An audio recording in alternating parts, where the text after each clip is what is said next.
Now let us discuss a problem on Manhattan distance calculation. So there is a data set given to you of class M and class N. Now there is a test point at 3 comma 2. Now we need to find out three nearest neighbors from the given data set class M and class N. So to find the three nearest neighbors to the test point using the Manhattan distance, we have to compute the distance between 3, 2 and each point in the data set. Now what is the formula for Manhattan distance?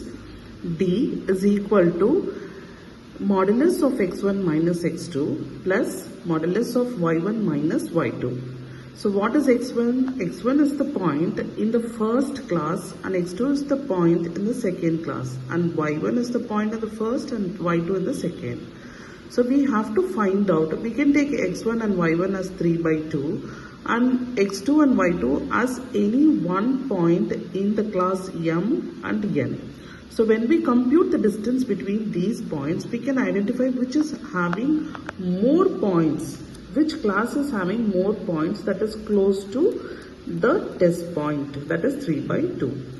Now we are going to find the distance to class M. Now what is the first point that is given in class M? 1, 1. So we have taken x1, y1 as 3, 2. That is the test point, and x2 and y2 as the point in class M, that is 1/1. Now when you apply this Manhattan distance formula, we are getting a distance as 3, 2 and 4.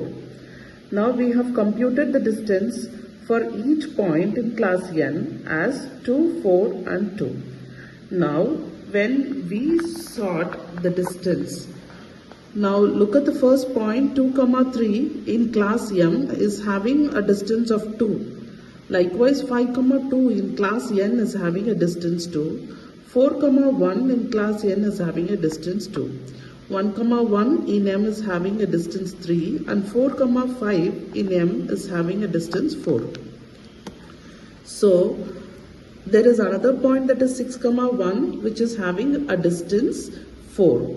Now when we see whichever points that is close to this test point, we have got 3 points, that is 2, 3, 5/2, 5, 2, 4, 1. So these points are 2, 3 is in class M, 5, 2 is in class N, and 4, 1 is in class N. So the result is the three neighbors, nearest neighbors are 2, 3 in class M, 5, 2 in class N, and 4, 1 in class N. So N appears twice and M appears once. So we predict class for 3, 2 as class N. So this is how you have to classify a test point among the two different classes using Manhattan distance formula. Thank you.